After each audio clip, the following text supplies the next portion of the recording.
Good morning, good afternoon, or good evening, spiritual global entrepreneurs. Welcome to the EGU podcast, Abundance Frequencies. You're with Michelle Reinhardt. Let's get cracking.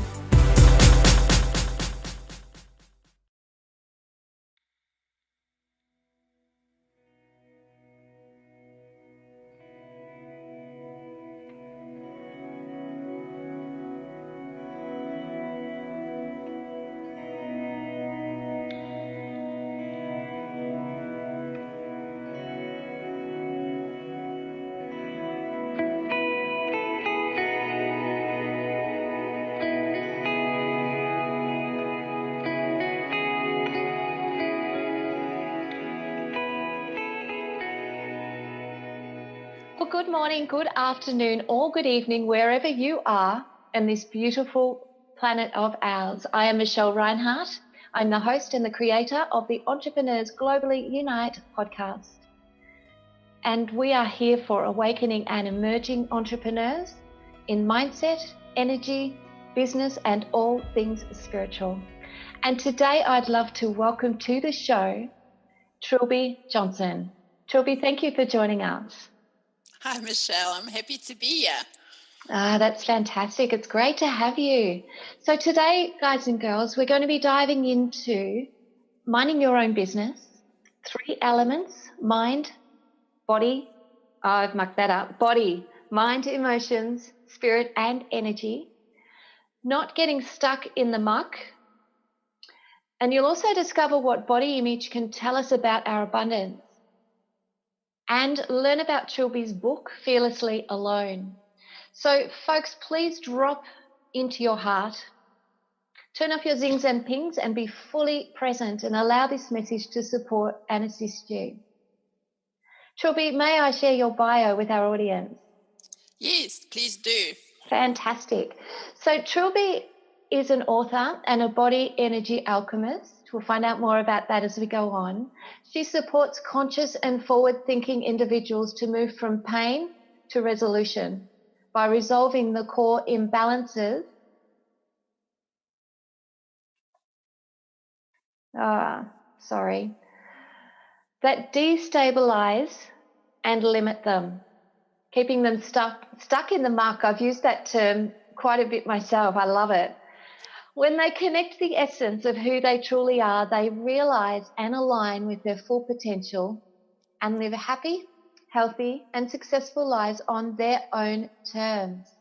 Trilby's an author of 2 transformational books, Fearlessly Alone and Stop the Lonely Crisis and Find Your Happy, as well as aha moments, inspirational quotes to shift your thinking. She's got a degree in psychology and is certified in Neuro-Linguistic Programming, NLP, Reiki, DNA activation, meta coaching, holistic massage, and advanced healing processes. Wow, Trilby, wow. You're continually transforming your own life and you use all your tools personally. Trilby lives in New Zealand and works virtually online worldwide. Wow, Trilby, that's extraordinary. What a beautiful set of tools you would have amassed over how many years? Oh, many, but yeah, I probably, 30, 35 years. Yeah. And that's, academic. Life experience started much sooner when I was a young girl. So, but the studies were really my quest for understanding and what was the meaning of life. Although I think I knew what the meaning of life was, and I just saw that this world wasn't matching that. So I thought, I have to figure this out. So that's what I did. I set out on the adventure, and it's been an amazing quest and very much a journey of self-discovery. Which is why it's minding your own business. Minding my own business in the truest sense. Yeah. Trilby, was there a defining moment that set you on your quest? Well, I think very young, as I say, I was experiencing, I lived in South Africa and, in the apartheid area, and you would hear things like, no, you can't play with them, and I thought, what's going on here, so the awareness kind of started coming in, and my life at home was really challenging, and I think it was more a very, very strong desire to be me, to be able to express myself, and it wasn't just the desire to want to express myself, but, we can be in circumstances where we're not allowed to do that, and that's often a byproduct of abuse and power struggle, So it took me a long time to have the courage, and to feel safe enough, really safe. And I'd say that really has happened only in the past 6 years. And there was really one very defining moment for me, which was very powerful, where I basically had lost everything and I was facing eviction. And I did not understand why things were not working for me, because I had done all these inquiries and studies and I just didn't know how to put it together. And I think the most powerful moment was I had moved to New Zealand, and, 5 years down the road, which was supposed to be my new life and dream coming true, I had no money. And I really thought, when my bank hit zero, that I would die. That was a subconscious belief I had, and I only realized it the next morning because I woke up. And my first thought was like, I'm still alive. And I was like, wow, I'm still alive, even though my bank account is zero, because from a very early age, I had been, independent. I'd earned my own money. I'd put myself through all my own studies. So that was very important for me, that value. And that value was challenged big time, Yes. And it was amazing, because at the same time, it was so freeing. I really overcame that fear. And I just said, stuff this. I'm doing things now my way. Because I tried them everybody else's way, and they hadn't worked. So, yes, I had to take everything that I'd learned and start to apply it differently in my own terms, and I think that was the honoring of myself and really connecting to what I needed and what I wanted, and of course challenging the beliefs that were there and really going, scraping the bottom of the barrel. So it's been a very challenging, difficult road. I won't lie. And I gave up many times. Yeah. Fortunately, my higher self didn't. I would always find that little spark. It would come back. So, that's given me the desire, because I know in my darkest moments, I desperately wanted somebody that I could talk to, but not just talk to. I've done psychoanalysis and all that. So it wasn't just about blabbing about my problems. I was desperate for someone who could show me how I could implement what I knew in a way that worked for me, So I think it's so important to realize that we all came here for a reason, and I really do believe our purpose is to be ourselves and to express life in our way and make sweet music in a way. I really love the analogy of we are all a musical instrument, and we are here to play a specific note that only we can play. But we can get lost and confused in all the noise and, all the instructions of how we're supposed to be, how we're supposed to do it. And I just don't think that energy is supported anymore.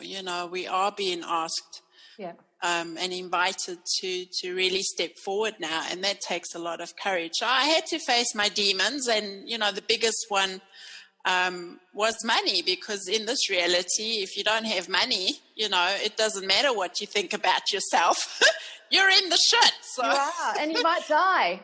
Exactly, and yeah, just it gave me, it really enriched my life, paradoxically, like nothing else could, because I really had to dig deep. I had to let go of so many beliefs that I thought, were right for me. And it's not to say they were wrong for me, but they weren't practical, and they were actually hurting me. So that's a short version. Yeah. Well, may I take a moment just to honour your journey? Thank you. Thank you. You're welcome. And also, I know that the many that will come to you for help will be in awesome hands. Oh, thank you. Yeah, it's very important for me to honour the individual, because I never had that growing up. And I know how precious it is to, I love the movie Avatar, where they said, I see you. And that was so powerful for me, because I think we all want to be seen, but as we are, with all the good, the bad, and the ugly bits, because, that's what makes us beautiful. So thank you. Yeah. No, you're very welcome, Trilby. Thank you. So, Trilby, what does minding your own business successfully mean? Well, for me, it's really getting to know yourself very well. And again, self-love. I never had that. It wasn't given to me on a platter. And that was a good thing, I think we often take things for granted, which is fine. But when you have to kind of construct it yourself, there's something different about it. So minding your own business, I think, is, really getting to know your values, what they are for you, and then living that. So living and being on purpose, and walking your talk, I suppose, and then bringing that forth into the world. So, and of course, what I learned is, because at the time when I had no money, I was trying to get my business going. So ironically, that's the way I realized that, my inner states of mind and my beliefs were certainly playing out, and they had been playing out in all areas of my life. And there's that saying, as you do one thing, so you do many. Yes. And it's really true. And I really, because I never had that assurance of feeling that I was loved growing up, I think it made me really get to know myself, and it's given me a confidence that I'm not sure I would have had if someone else had told me. I mean, I think it's wonderful when families and parents can bring people up in a way that they do feel that honor. But even then, I think there might still be personal challenges that we need to face. And sometimes you see people are overconfident, or, what they call the Pollyanna attitude, where it's like, oh, yeah, peace and love and all that. And, I mean, yes, that is a part of life, but, peace and love is, as Abraham Hicks says, we need the contrast, that's what adds the flavor. So, minding your own business is, for me, what it came to mean was to stay grounded and aligned in all those circumstances, and not be swayed. Yes. And to be able, I think, a good example is when people express different opinions, and then there's these heated arguments that ensue because someone wants to be right, and when you're minding your own business, I think you can just you're okay that other people don't agree with you, you know. And I struggled with that for a long time because I thought people were judging me and things like that. But as I started to get to know myself and understand the reactions, the buttons that were being pushed, I was able to release them, you know. Yes. So, and I think we're already on our way, but it's a whole new experience, you know. And I think a lot of the chaos and disruption we're seeing out there is because the systems are crumbling. They don't function, and so we need to replace them. And it was Greg Braden, he made an amazing, I think it's called The Missing Link.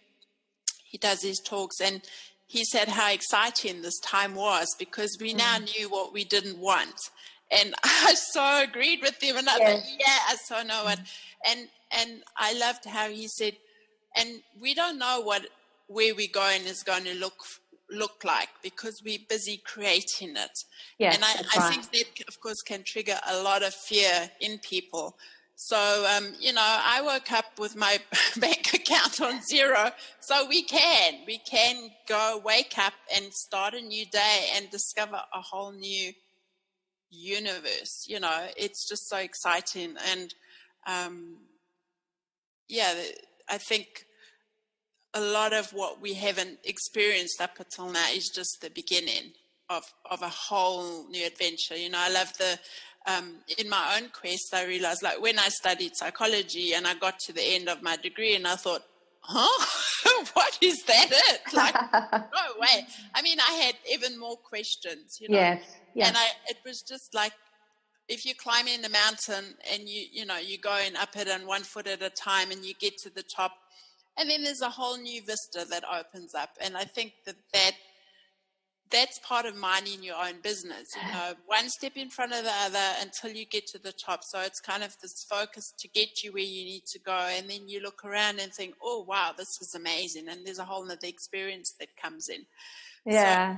So I suppose as well, minding your own business is really, you know, unto thy own self be true. And that means knowing yourself and knowing your fears. And not only knowing them, but loving them. Really loving them and having compassion for yourself. I think it was Buddha that said, you know, if you don't have compassion for yourself, then you actually, you know, you're missing the point. And it really is, my experience has been that, you know, and my journey of learning to master my life and love myself has brought me to that point where now I am able to mind my own business and allow other people to mind their own. Yeah. It's wonderful. It is wonderful. And I thank you for all those points. I've written down lots of bullet points. The thing I love that you've mentioned the most, Trilby, is the importance of loving themselves. And I come across this with my own clients and many people online like you. I spent quite a while posting something and then thinking, oh shit, I hope no one comments. What will I say? What if someone doesn't agree?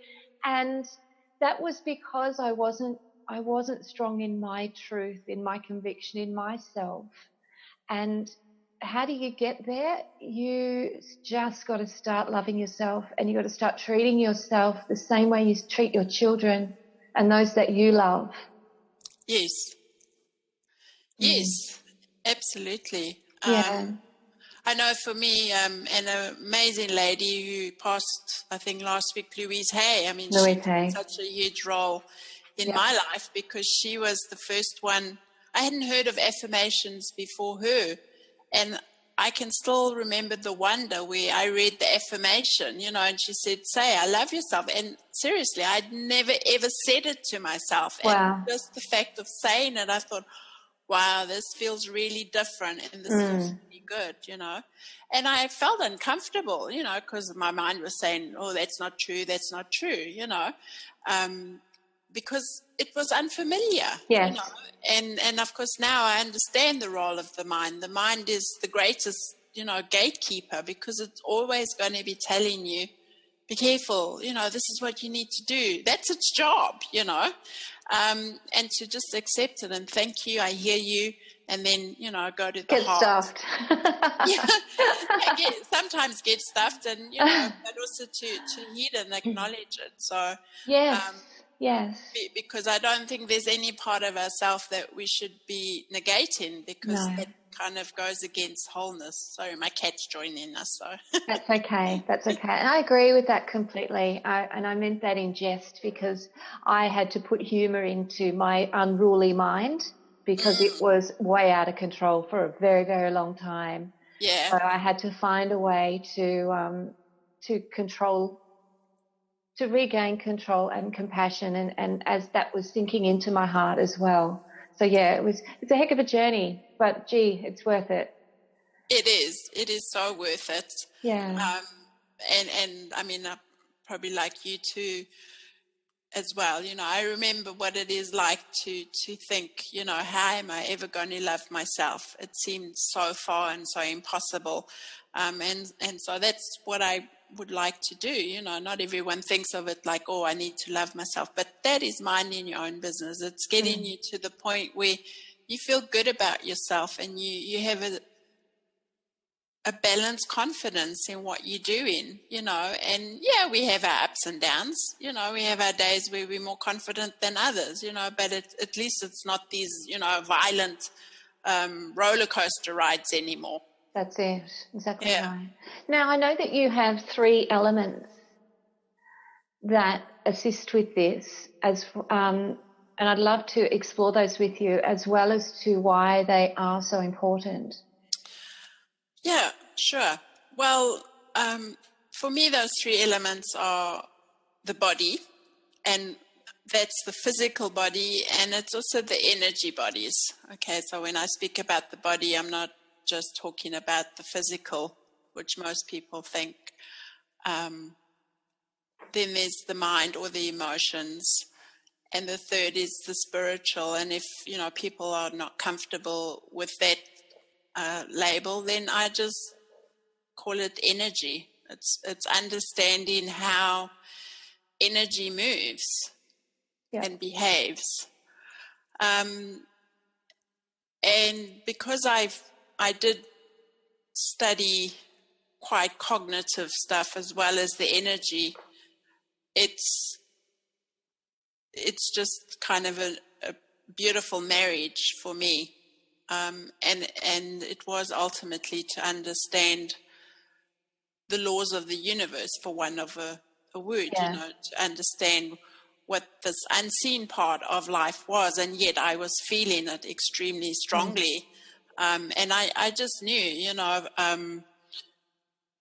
I had knowledge that I knew I didn't have from this lifetime. So I was thinking, you know, where does this come from? And that also set me exploring. So it's, you know, it's what in many theologian scriptures or spiritual scriptures, the Holy Trinity, if you like, you know. But I think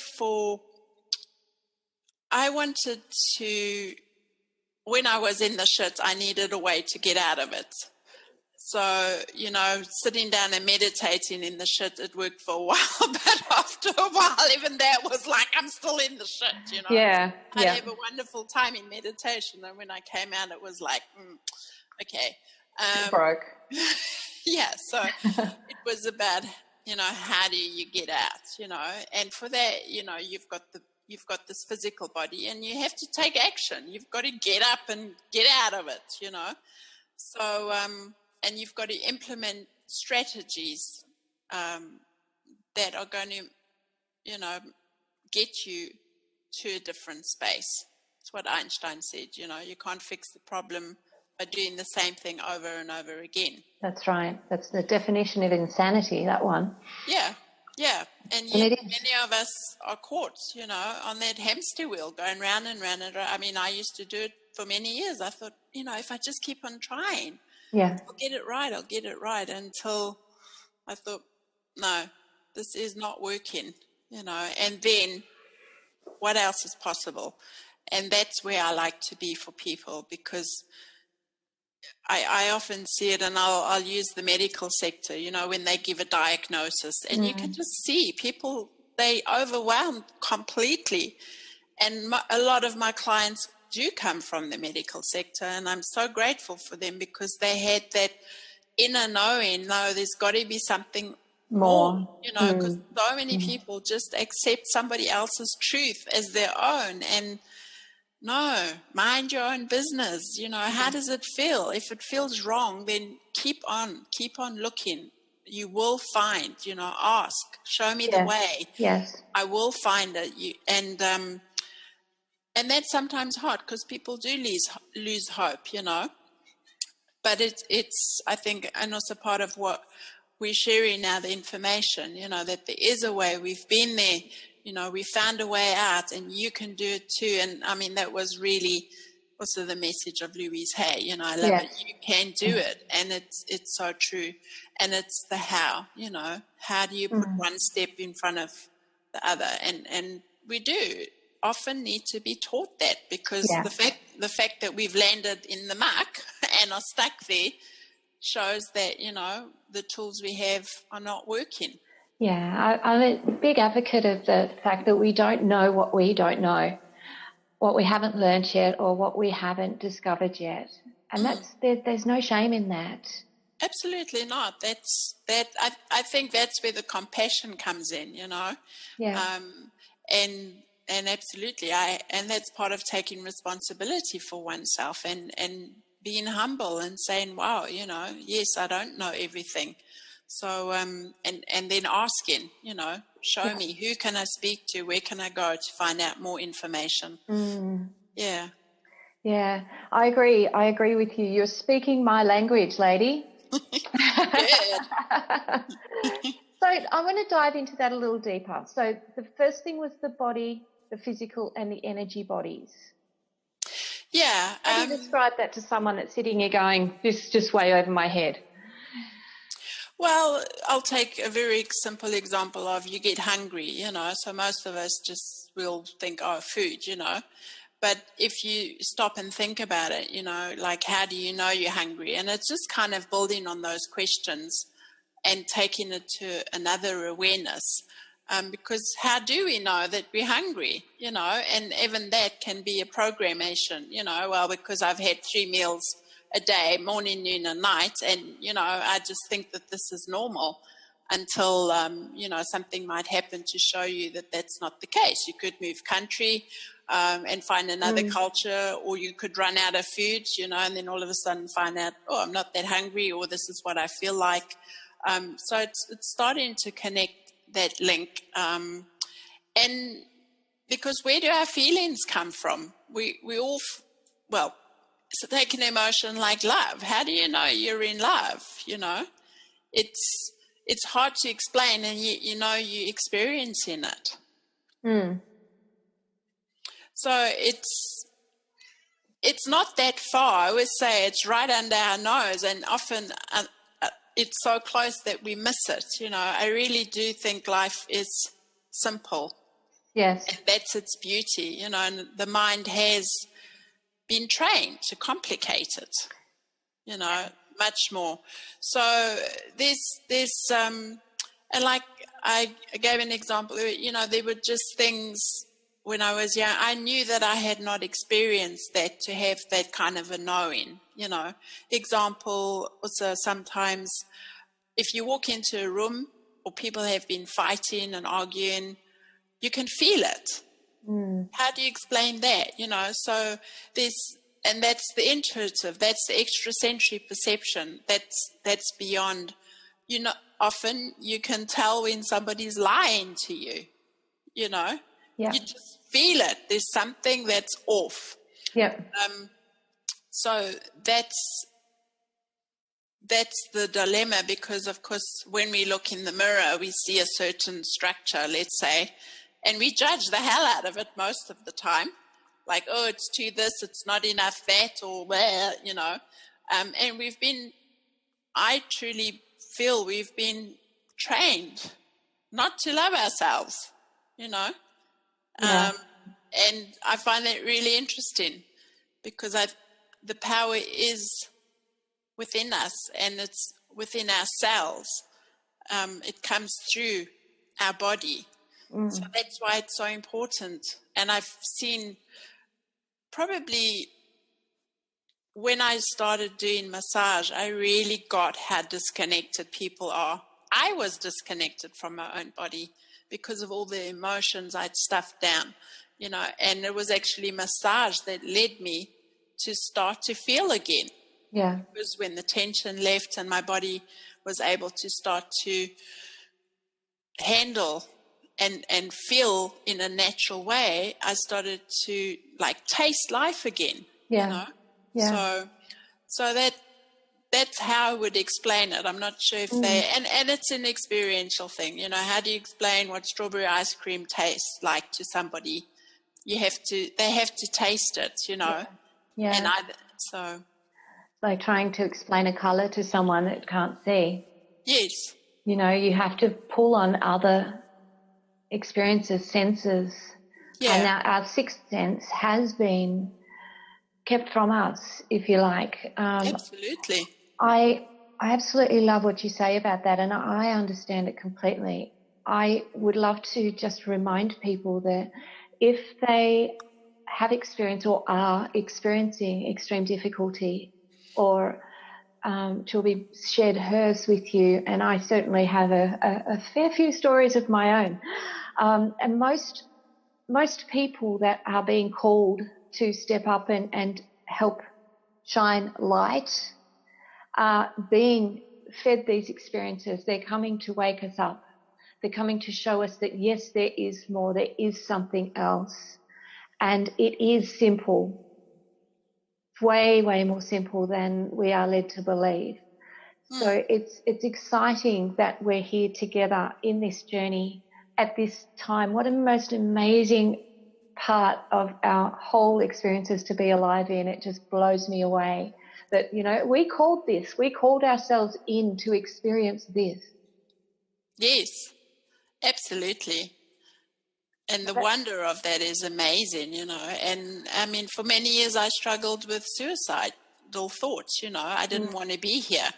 I wasn't afraid of death. I was afraid of life. It scared the shit out of me, I thought, And then one day I had to really choose consciously.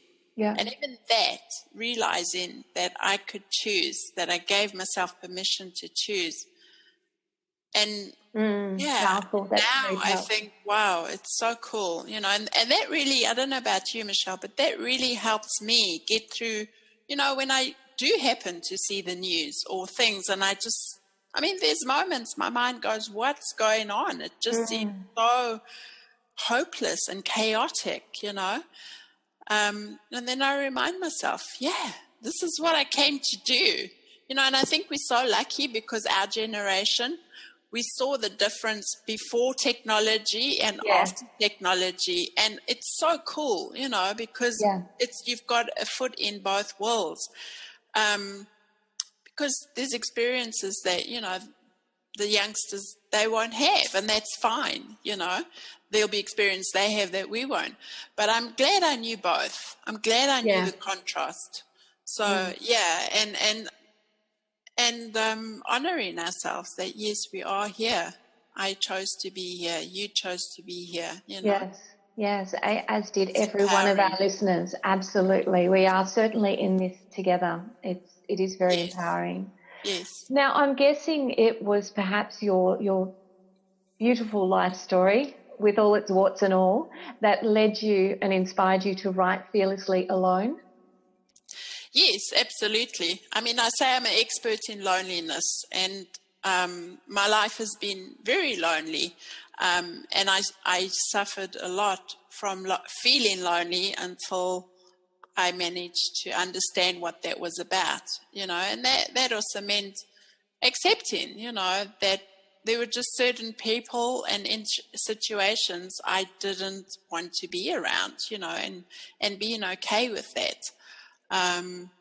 So out of that came a great strength as well, but also the work I have done with bodies and understanding this amazing, most sophisticated equipment or machine that we have, and the stories that come from our bodies if we just listen. There's just such an exciting world, and the connection between what we're feeling, and how it plays out.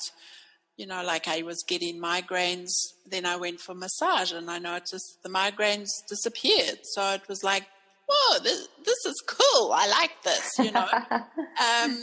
And, I tried medication, and that just knocked me out completely. I couldn't function, And I've been very fortunate, because for a long time I hated my body very strongly. I mean, I thought I was, the worst human being because of the way I looked. And of course I attracted people who would tell me this till I got the best, Of course, yes.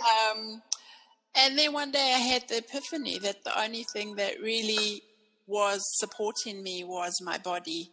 Wow. And in that moment, I just I fell in love. I really did. I just felt such gratitude for my body, and, just everything it does, just how it knows how to breathe, how my heart knows how to beat, how my digestive system digests and absorbs my food for me. I mean, there's this wondrous creation that I didn't make, and yet I'm a part of, and that carries me through life. And that really set me free.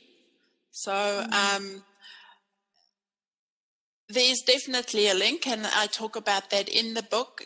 Fortunately, researchers are now starting to see the correlation between strong emotions, mostly negative, like loneliness, isolation, on health, and people who have those lifestyles and where they very much feel they're alone, they tend to fall into disease, and decease much quicker than people who have easier lifetimes. So, there's a clear signal that, our lifestyles are having an impact on our physical bodies.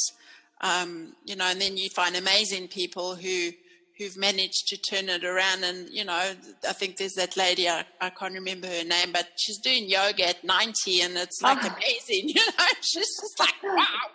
I know. So it's all about what we choose to believe, and that's very much what I share in the book, is how I identified the things that are making us feel lonely. And that's the good news. We are programmed to feel lonely, and it's very, very old. It's a very old fear. It underlies all of this. So I discuss that, and then I share tools that help me transform that. Yeah, beautiful. And master my life. And whether it's loneliness, or you're going through abuse, or depression, or things like that, I think it's all an invitation, like you said, for us to break free.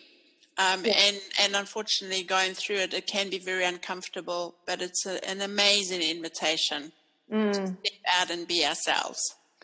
Yes, it sure is. And whatever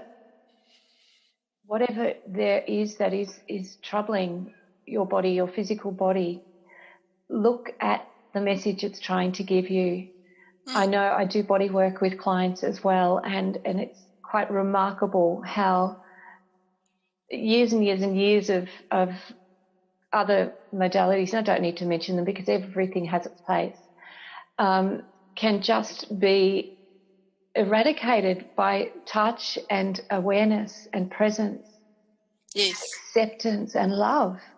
Absolutely. And it blows my mind. That's why I do what I do for so many stupid hours a day, because I just love it.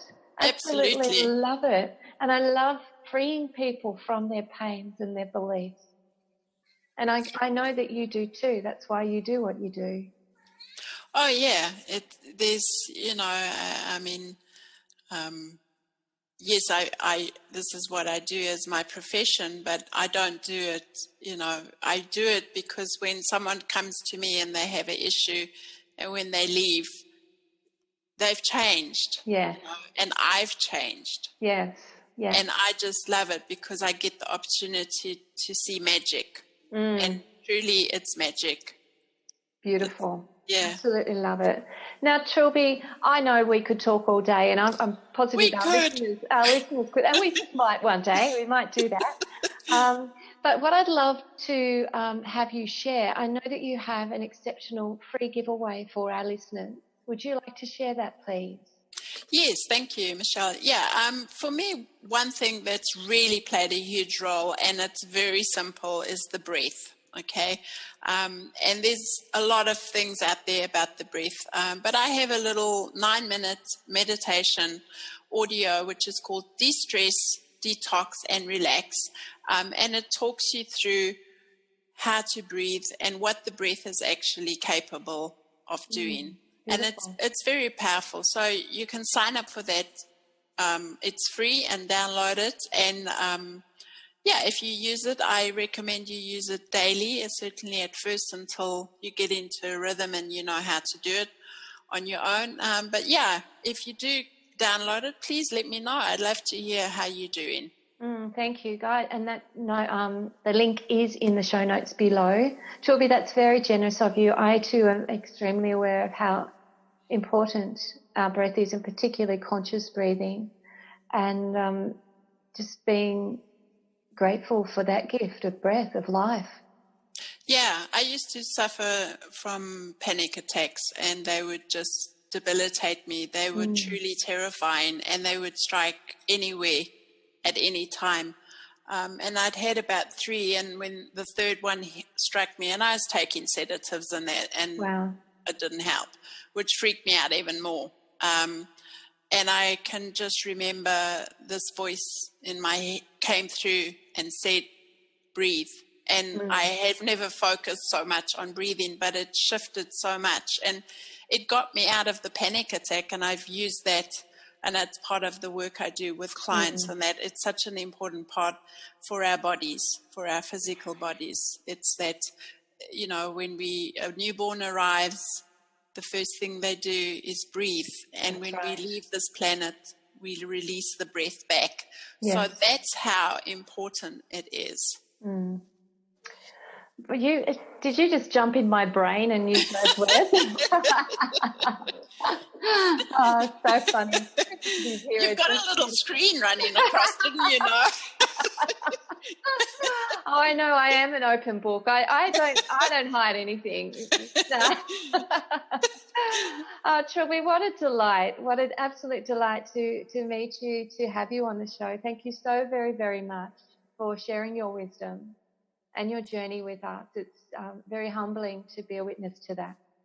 Thank you, Michelle. Namaste. It's been my honor. And I hope that what I've shared here can inspire others to believe in themselves and to trust themselves and to know that they are on purpose because they are here. Yes, and thank you for that. And I'm sure your words and your wisdom will touch many far and wide. Thank you. So guys and girls, we are drawn to the end of the show. We'd love to extend a message to you that if your life is not where you'd like it to be, take a step forward today and celebrate the gift of life that is yours.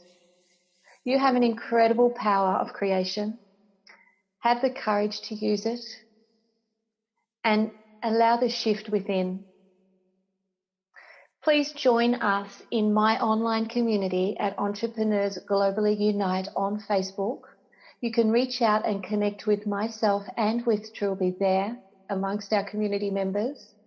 You can reach Trilby at trilbyjohnsontheconnective.com and me, Michelle Reinhardt, at mindsetenergyandhealing.com. We are here to serve, and if we can help you in any way, please do not hesitate to reach out and ask. Let us know in the comments what you thought of the show. And until next week, shine bright, superstars. That is why you're here. Once again, Trilby, thank you. Namaste. Goodbye, everyone. Bye.